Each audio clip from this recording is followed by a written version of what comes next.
In the dark shadows, in the white cold, fearlessly we search for knowledge new and old. We drink the strong spirits and read the ancient tomes. The order of the Abracast.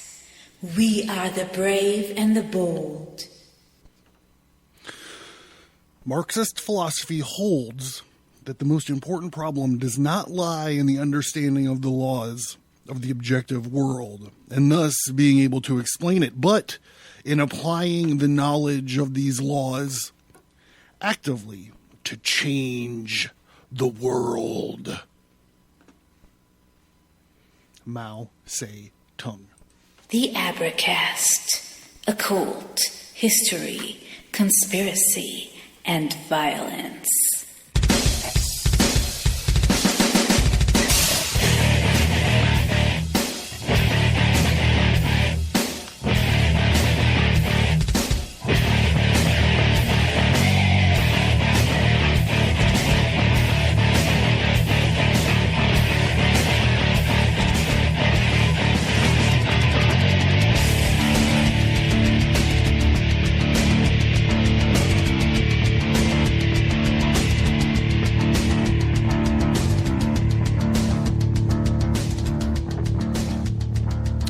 I guess you could dismiss the show and say, that dude just gets blasted and talks about wizards and blowjobs, which, from a certain point of view, I guess is correct.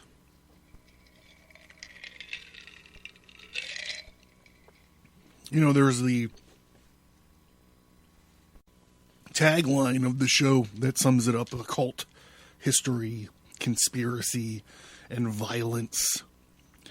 I mentioned in the last episode that the point of view is not how I choose to look at it. I think our time together here, I think that we talk about what goes on in our subconscious, psychology, philosophy. We talk about forgotten stories of our past. And with a little bit of context, we see how those events affect us today. We talk about the human nature. We talk about wielding power over each other, sometimes secretly, sinister plots in dark rooms, media manipulation, and proof of nefarious mind control programs.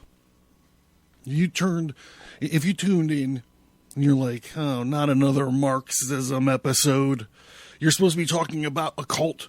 You're supposed to be talking about history. You're supposed to be talking about conspiracies. And you're fucking supposed to be talking about violence.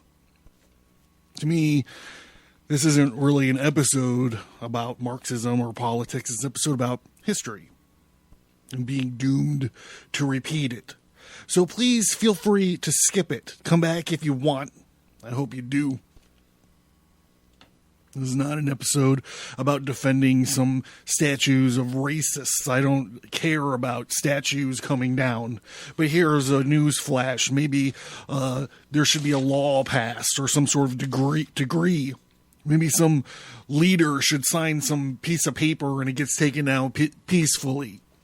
Not like a bunch of fucking animals. This is an episode about mobs taking it upon themselves to tear down statues, erase our history like some kind of episode from between the chapter headings of 1984, when all the buildings are renamed and all the monuments are renamed and all the bridges are renamed. There is no history. Ultimately, we're talking about how this mob was pushed or who motivated them. This is an episode about a poisonous ideology. 1966, 2020, 50 years ago, or fucking today, it doesn't matter. I am John Towers, and this is the Abracast. And I've had a shitty day, and I'm here to take it out on you.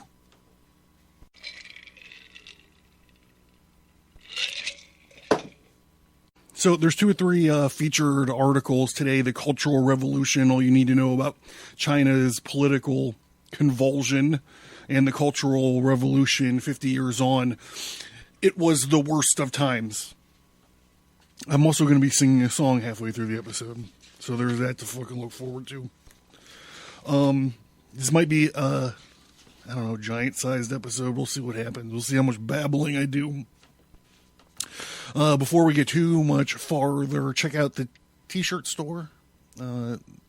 Since the pre-order is open for the tarot cards, I did some tarot card t-shirts. They're available. Check out the newsletter. With all this cancel culture going on, I don't know. It might be a good idea for us to keep in contact directly, person to person, through the newsletter. If you like the show, you might want to think about that. This is a toast to all my Patreon and Subscribe Star supporters. Here you guys go.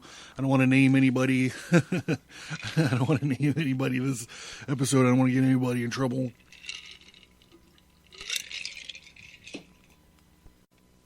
So I had Trevor Loudon on. It seems like a year ago now. So everything's happening so quickly. And this idea of the Cultural Revolution came up, and I thought it might be a good idea to kind of unpack China's Cultural Revolution. So tonight we find ourselves talking about the Communist Revolution. Communist Cultural Revolution. The Cultural Revolution. All you need to know about China's political convulsion. 50 years ago, one of the bloodiest eras in Chinese history began, in which as many as 2 million people died. But who started it, and what was it for? This is from a guy named Tom Phillips. He wrote it in May of 2016. Let's see if any of this sounds familiar. Who was it, and where did it begin? The Great Proletarian Culture Revolution was a decades-long period of political and social chaos caused by Mao Zedong's bid to use the Chinese masses to reassert his control over the Communist Party. Its bewildering complexity and almost unfathomable brutality was such that to this day historians struggle to make sense of everything that occurred during that period. However, Mao's decision to launch the revolution in May of 1966, everyone should have chilled out and watched Adam West Batman.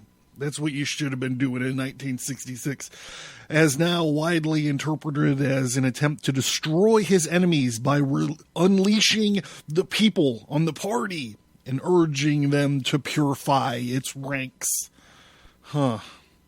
When the mass mobilization kicked off, party newspapers depicted it as an epochal struggle that would inject new life into the socialist cause, like the red sun rising in the east, the unprecedented great proletarian cultural revolution is illuminating the land with its brilliant rays, one editorial read.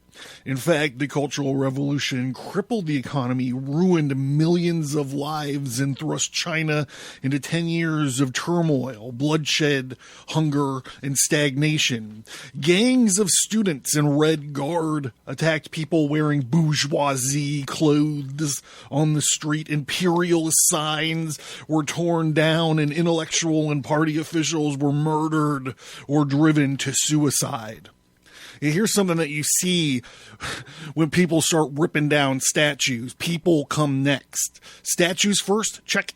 People come next. After violence had run its bloody course, the country's rulers concealed.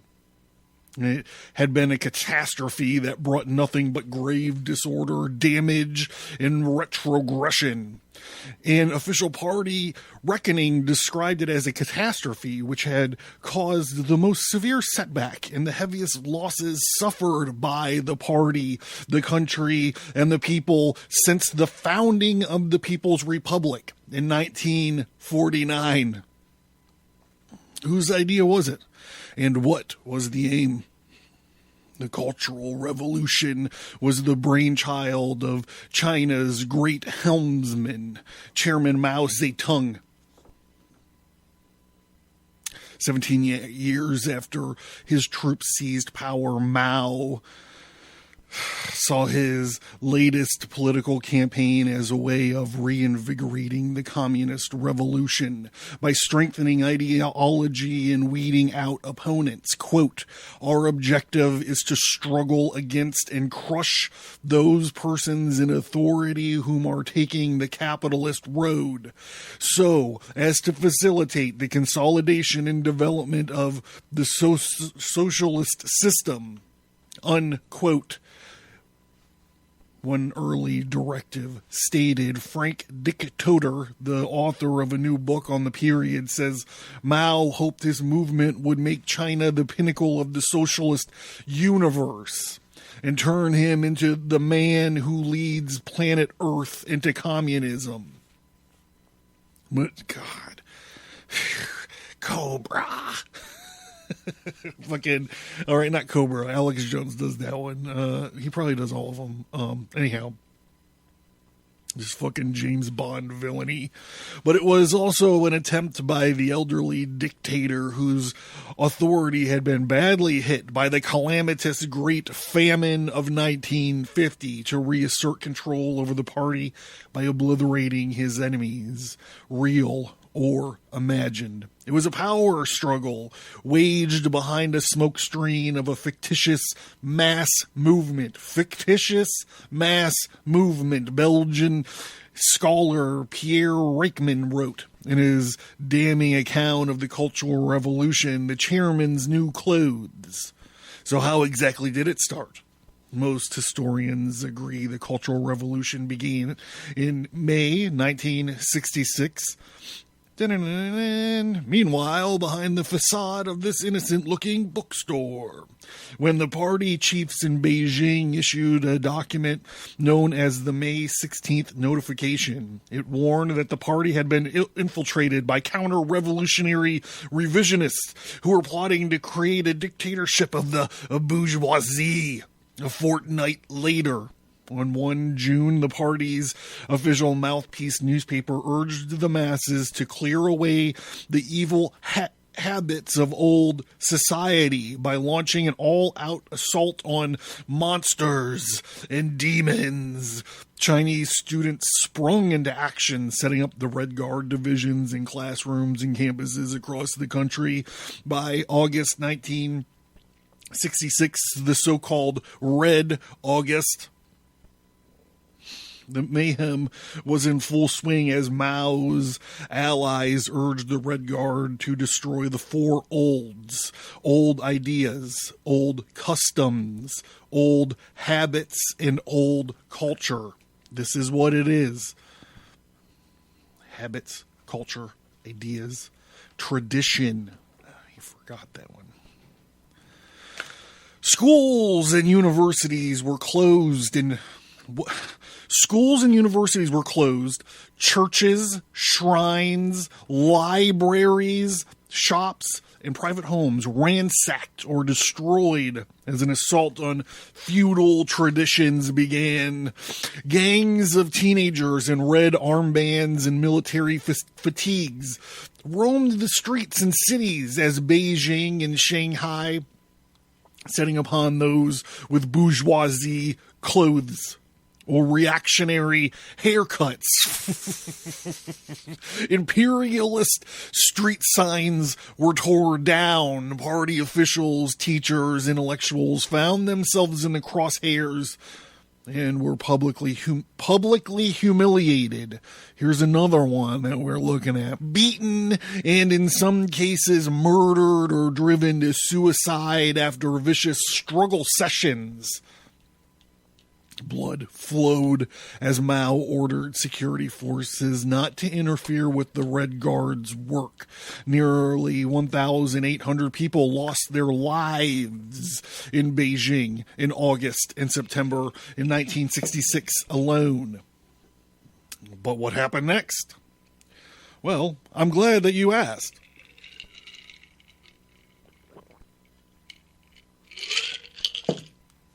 After the initial explosion of the student-led Red Terror, the chaos spread rapidly. Workers joined the fray, and China was plunged into what historians called a state of virtual civil war, with rival factions battling it out in cities across the country. A state of virtual civil war. Rival factions battling it out in cities across the country. By late 68, Mao realized that his revolution had spiraled out of control. In a bid to rein in the violence, he issued instructions to send millions of urban youth down to the countryside for re-education. He also ordered the army to restore order, eventually transforming China into a military dictatorship, which lasted until about 1971. As the army fought to bring the situation under control, the death toll soared. Between 71 and the Cultural Revolution's official end in 76, a semblance of normality returned to China. U.S. President Richard Nixon, remember the old Vulcan proverb, only Nixon could go to China. He toured the country in February of 72 in a historic visit that reestablished the ties between Washington and Beijing. It was, in Nixon's own words, the week that changed the world. How many victims were there?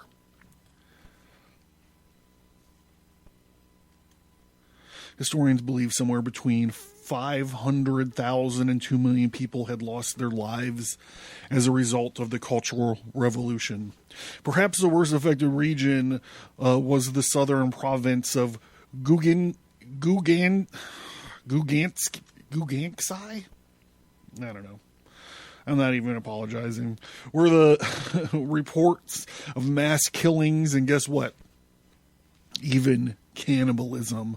Appalling acts of barbarity also occurred in Inner Mongolia, where authorities unleashed a vicious campaign of torture against supposed separatists. This is something that you will see every time in Marxism. Torture. There's always torture. Always.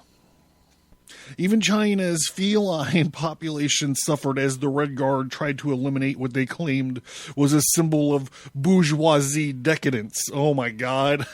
I have 3 cats. I'm really bourgeoisie decadent. Walking through the streets of the capital, and at the end of August, people saw dead cats laying by the roadside with their front paws tied together, writes Decoder. Yet, contrary to popular belief, the government was responsible for most of the bloodshed, not the Red Guards. We read a lot of horror stories about students beating their teachers to death in the stairwell, says Andrew Walder, the author of China Under Mao. Based on the government's own published histories, well over half, if not 2/3 of the people were killed or imprisoned during the Cultural Revolution suffered. And from 68 to early 70, the army moved in to halt that violence. The lives of some Communist Party's most powerful figures were upended in the turbulence, including future leader Deng Xiaoping, who was purged in 67, and Xi Jinping, the father of Chinese current President Xi Jinping. I know that one. Who was publicly humiliated, beaten, and sent into exile. President Xi's half-sister Xi Jinping is said to have taken her own life after being persecuted. How were foreigners affected, you may ask? As chaos enveloped Beijing in the summer of 66, foreign diplomats found themselves in the eyes of the storm. Earplugs became standard embassy issue. The former British ambassador Percy Caddick writes in his memoir, recalling how a cacophony of songs praising our beloved Chairman Mao became the soundtrack of life in the capital. By the following year, things had taken a more sinister turn. Red Guard laid siege to the Soviet, French, and Indonesian embassies, torched the Mongolian ambassador's car, and hung a sign outside for the British mission that read, "Crush British Imperialism." One night in late August, diplomats were forced to flee from the British embassy as it was ransacked and burned. Outside, protesters chanted, "Kill, kill, kill." Anthony Gray, a Reuters journalist in Beijing, spent more than 2 years in captivity after being detained by Chinese authorities in 1967. So we're going to hear a little bit more about this Little Red Book. So what is the Little Red Book? The Cultural Revolution's Handbook is this Little Red Book, a pocket-sized collection of quotation from Mao Zedong that offered a design for Red Guard life. Okay, here's one of them. Be resolute, fear no sacrifice, and surmount every difficulty to win victory. Read one famous council.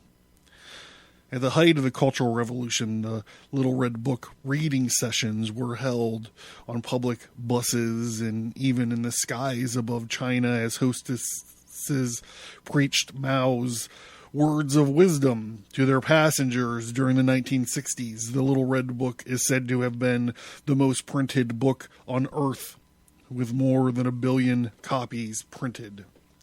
So when did the Cultural Revolution end? The Cultural Revolution officially came to an end when Mao fucking died 9 September 1976 at the age of 82. On a bid to move on and avoid discrediting Mao too much, party leaders ordered that the chairman's widow, Jiang Qing, and a group of accomplices be publicly tried for masterminding the chaos. They were known as the Gang of Four. Jiang contested the charges, claiming that she'd merely been Chairman Mao's dog. This guy was a real piece of shit, too. Real piece of shit. Apparently, he had a problem bathing, or he had a problem with bathing. They said that a little of a known idiosyncrasy of Mao Zedong's was that he wouldn't wash his genitals except inside a younger female, if you get it. She was sentenced to death in 1981, later reduced to life in prison in 91. On the eve of the 20th anniversary of the Cultural Revolution, she hung herself. How did the Cultural Revolution affect China? Mao had hoped his revolutionary movement would turn China into a beacon of communism. But 50 years on, many believe that it had the opposite effect, paving the way for China's embrace of capitalism. In the 80s and its subsequent economic boom, the common verdict is no cultural revolution, no economic reform. Roderick McFarquhar and Michael Schoenhals writes in their book on the period, Mao's Last Revolution, the Cultural Revolution was such a great disaster that it provoked an even more profound cultural revolution, precisely the one that Mao intended to forestall. Another enduring legacy, experts say, is the obsession of today's rulers with stability and political control. Leaders such as Xi Jinping, a 13-year-old Beijing schoolboy when the Cultural Revolution had begun, had a front row seat to the mayhem and even partook in the violence. They saw a China that was totally chaotic for about 2 years, and they saw atrocities sometimes, says Walder, a Stanford University expert on the period, a view the loss of the party's control as something that will lead to chaos. Dick Otter believes the nightmarish upheaval also served to destroy any remaining faith the Chinese had in their great teacher. Even before Mao died, people buried Maoism. How is the Cultural Revolution remembered today?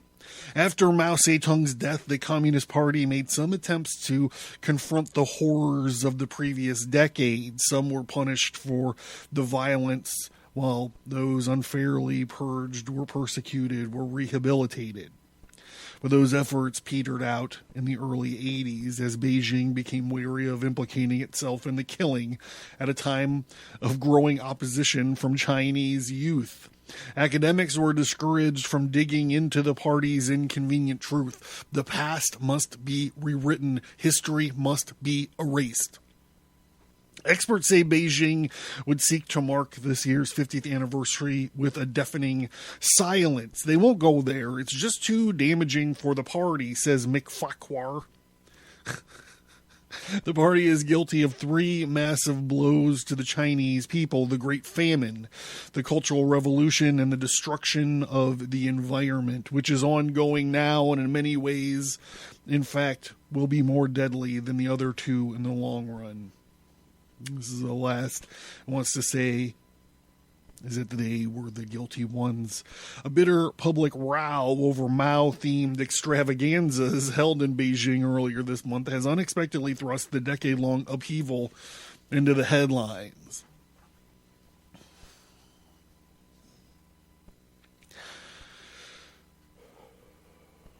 The East is red. The East is red, the sun is rising. From China appears Mao Zedong. He strives for the people's happiness. Hurrah, he is the people's great savior. He strives for the people's happiness. Hurrah, he is the people's great savior. Chairman Mao loves the people. He is our guide to building a new China. Hurrah, lead us forward. He is our guide to building a new China. Hurrah, lead us forward. The Communist Party is like the sun. Wherever it shines, it is bright. Wherever the Communist Party is, hurrah, the people are liberated.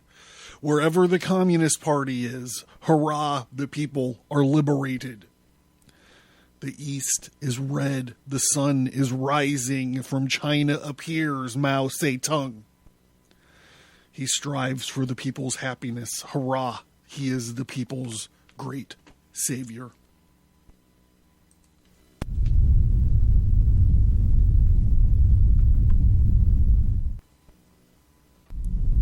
Learn more at abracast.com. Get bonus content by signing up for the mailing list. Get all that plus many exclusive episodes by supporting the show at patreon.com or subscribestar.com. Burn it down! Are you a pagan and/or witch business owner, author, artist, musician, or content creator wanting to get your name out there? Then Flatline to Beatline is a podcast created especially for you. It is a interview-style business podcast with an edge. You can reach me on Twitter at F2B Podcast and allow Flatline to Beatline help you break through the noise. The Cultural Revolution, 50 years on. It was the worst of times. China is still in denial about its spiritual holocaust. In February 1970, a 16-year-old boy, Zhang Hongbing, denounced his mother to an army officer in a village of Anhui province in eastern China. He slipped a note under the officer's door accusing her of criticizing the Cultural Revolution and its leader, Mao Zedong. She was bound, publicly beaten, and executed. Decades later, Mr. Zhang began writing a blog about the tragedy, seeking to clear his mother's name and to explain how her death happened. Quote, "I want to make people in China think," unquote. He wrote in April, quote, "How could there be such a horrifying tragedy of a son sending his mother to execution, and how can we prevent it from happening again?" Unquote. Mr. Zhang suffers recurrent nightmares about his mother. So does China about the Cultural Revolution.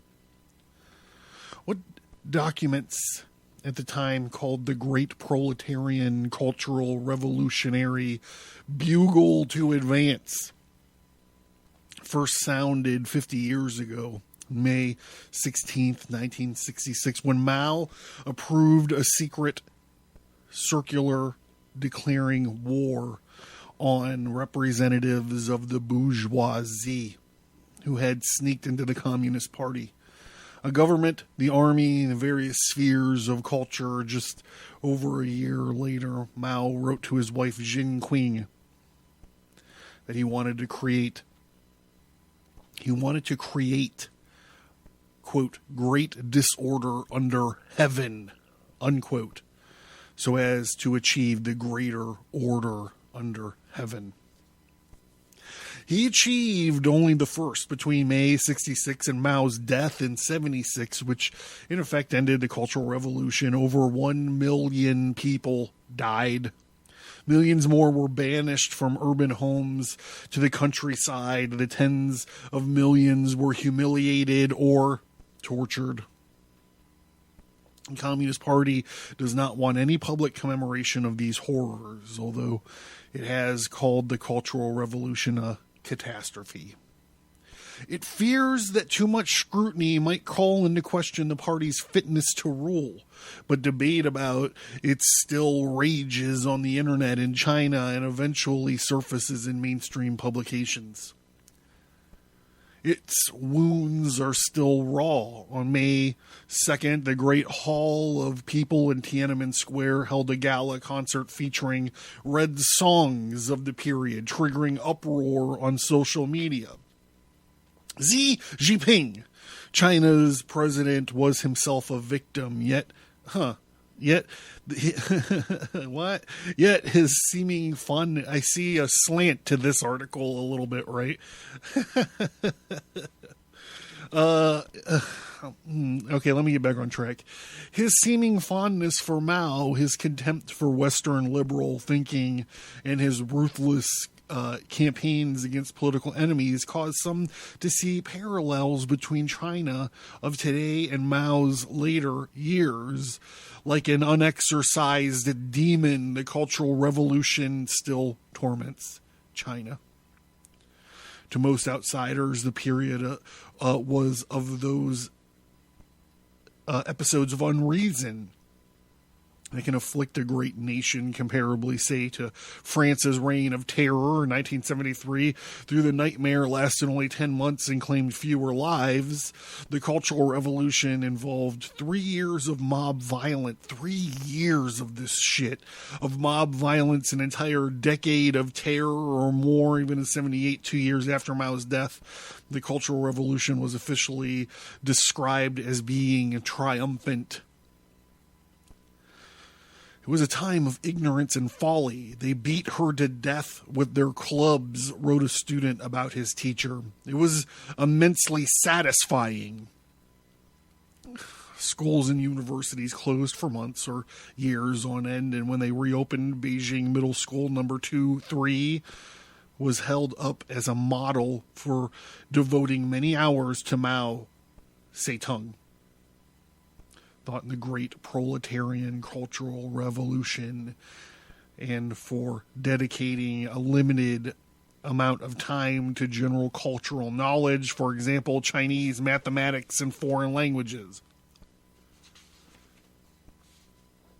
It was a time of devastation, the demolition of ancient monuments.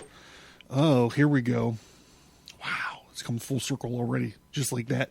It was a time of devastation, the demolition of ancient monuments by the Islamic State in the Syrian city of Palmyra was an echo of what happened in Khufu, Confucius's birthplace in eastern China. In 66, groups of Red Guards, Maoist youth gangs, took over the Confucian temple there, a great national treasure, and smashed it up.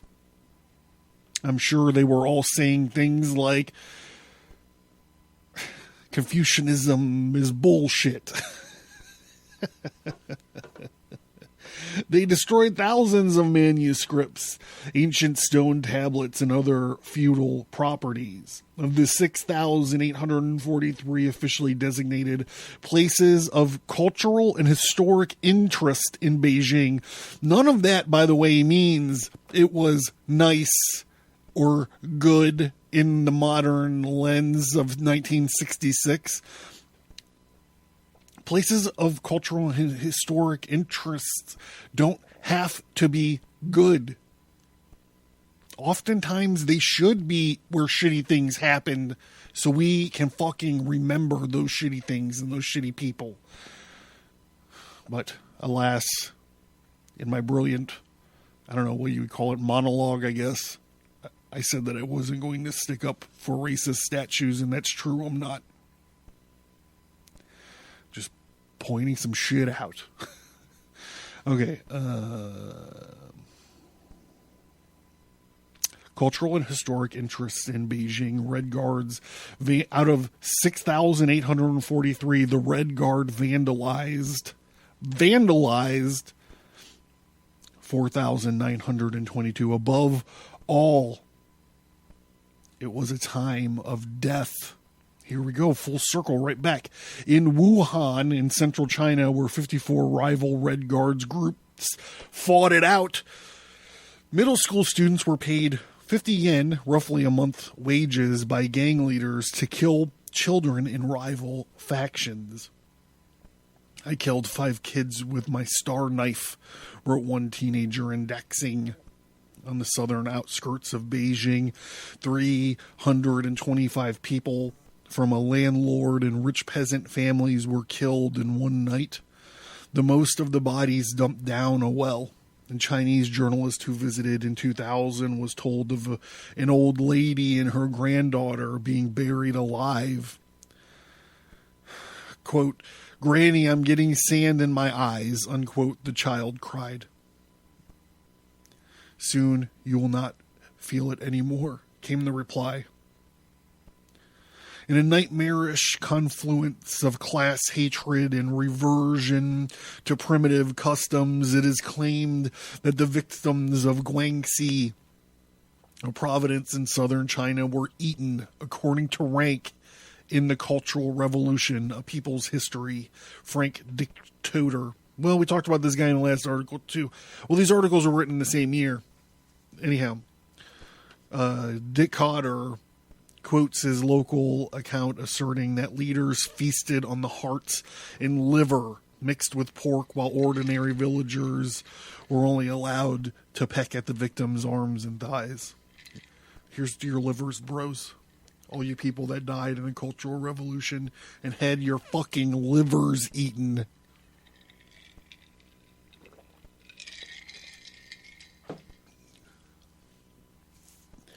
The motherfucking commie that eats my liver isn't going to have to drink for the rest of his life. Mr. Decotter estimates that between 1.5 million and 2 million people were killed in political violence across China between 66 and 76, a proportion of the total population. It was smaller than the number of Chinese killed in pogroms in Indonesia just before the Cultural Revolution began. It was also eclipsed by numbers killed in earlier episodes of violence and calamity inflicted upon China by its communist leaders. Millions has died in purges of landlords. This is actually a thing. Purges of landlords and counter-revolutionaries. In the early years after Mao Zedong's victory in the Civil War of 1940, tens of millions perished in the famine Mao created with his Great Leap Forward of the late 1950s.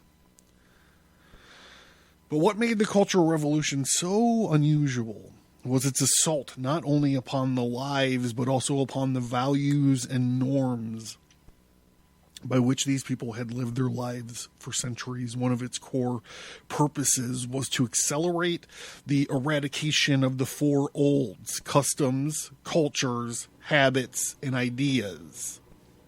So family ties, cultural traditions, and Confucian principles of respect for the elderly, learning, all became targets of Mao's revolutionary fury. Ba Jin, a novelist, once called the Cultural Revolution China's spiritual holocaust. A stretch, but perhaps an understandable one. In Mao's last revolution, here we go, this guy, Roderick McFarquhar, and let's not forget Michael Schoenhall's quote, the chairman saying, "This man Hitler was even more ferocious. More ferocious the better, don't you think? The more people you kill, the more revolutionary you are." But the Cultural Revolution was not anarchic for anarchy's sake. It was manipulated by Mao. It's not anarchic for anarchy's sake. It was manipulated by Mao to rid himself of rivals, real and imagined, and to purge the Communist Party's doubters of his wisdom after the famine, to bombard the headquarters, that is, to attack everyone in authority except himself, and those who he had clearly signified to be his allies. In 1968, almost 3/4 of the members of the Central Committee had been dubbed traitors or counter-revolutionaries, and they included Liu Shaoqi, Shekito Bounty Hunter, the state president of Mao. Okay, I'm going to just start skipping ahead here a little bit. Mao thought that when righting a wrong, one had to go beyond the proper limits. This he repeatedly does. There was a disorder under heaven. Okay, well, fuck, here we go. Almost all countries struggle to come to terms with the dark period in their history. Japan, for example, had failed fully to acknowledge its wartime atrocities. China is no exception. Both its government and its people wrestle with the story of the Cultural Revolution. For many young people at the time, the Cultural Revolution was a thrilling experience. A period when those in authority were humbled and peasants and workers were encouraged to speak up as long as they were supported by Mao Zedong. When students could travel free by train and meet comrades from other parts of China. Zhang Buiya, a member of a group that promotes orthodox Maoism via a website in China called, of course, this is what it's called. It's called Utopia. Recently, a couple episodes ago when we were getting into, I don't know, maybe it was the Paris Commune or maybe it was the coming insurrection. I mentioned my dad's a communist. I think I actually mentioned that he was a utopian Maoist. So here we go. Recently wrote about China's modern leftists commemorating the achievements of the Cultural Revolution with seminars, lectures, combat training, knife fighting techniques, propaganda, psyops, patrolling, assaulting a fixed obstacle training course, and free hugs and other public events. He admits they are being low-key, lest the government stop them. Many of today's leaders spent their formative years in the Cultural Revolution. The 7 members of the Politburo's Standing Committee, the party's highest organ, 4 others shared President Xi's experience. This is Xi Jinping, of banishment to the countryside to, quote, learn from the peasants, unquote, including the Prime Minister Li Keqiang, the chief ideologue Liu Yunshan, and the anti-corruption chief Wang Quishan, the sister of another Jing Shang committed suicide after persecution by schoolmates. Mr. Zi's half-sister also committed suicide. We read that part of the story at the first half of the podcast.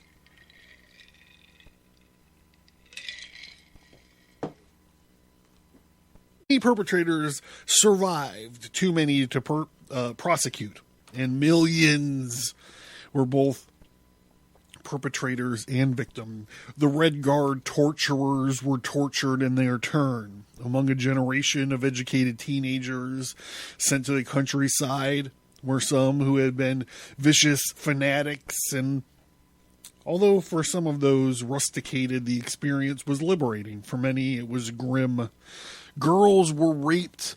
Girls and boys starved.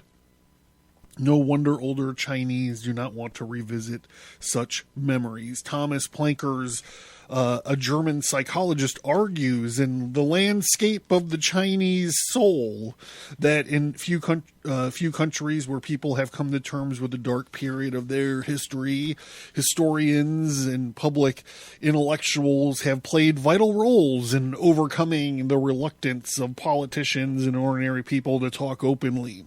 The process has not happened in China. One reason for the silence is private reticence, but another is Mao's unique position, whereas in the former Soviet Union, the chief perpetrator of terror, Stalin, had not been the founder of the communist state. That was Lenin. In China, Mao was both.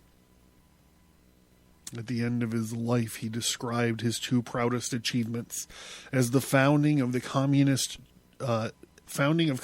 China, and his proudest moment was launching the Cultural Revolution.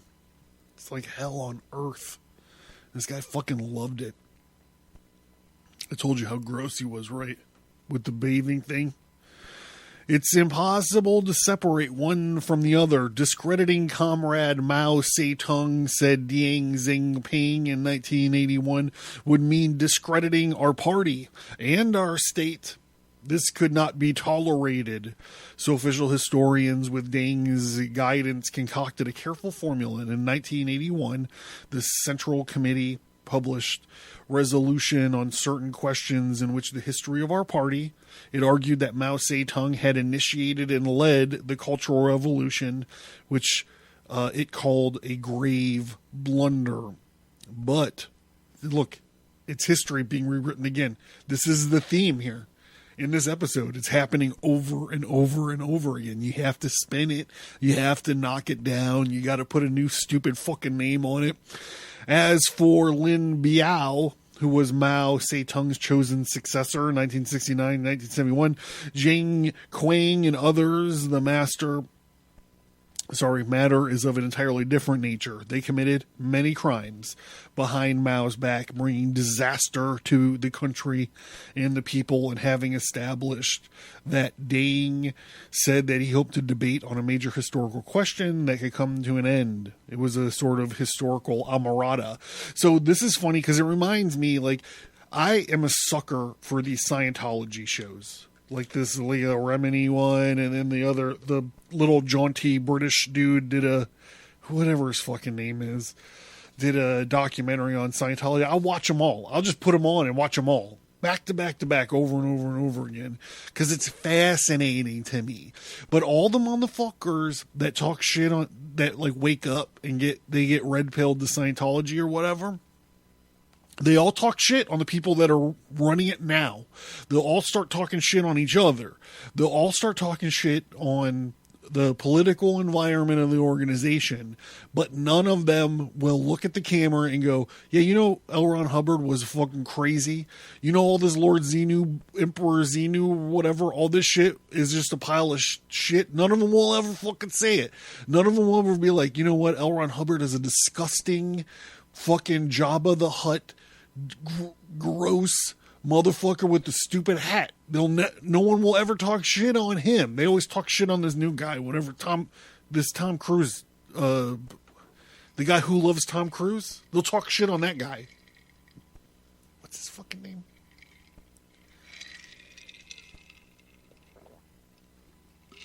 I don't know. I think he killed his wife anyways. David Miscavige. That's the dude I'm talking about. everyone talks shit on him, and they're never always like, hey man, it was really weird. It was really weird when L. Ron Hubbard bought a boat and threatened to kill his daughter and all that. Like, it's just funny to me. Anyhow, so there's a bunch more here, but I'm done with it. I think that I made my point. And I've been calling this thing manufactured mob violence. I think that for those of you guys harking back to the beginning of the show, for those of you guys that are like, you're supposed to be talking about this big secret space program. You're supposed to be talking about the Freemasons. You're supposed to be talking about conspiracies. Bitch, I am talking about a conspiracy. Talk about a gigantic conspiracy that's about to yank down Western civilization under your fucking face.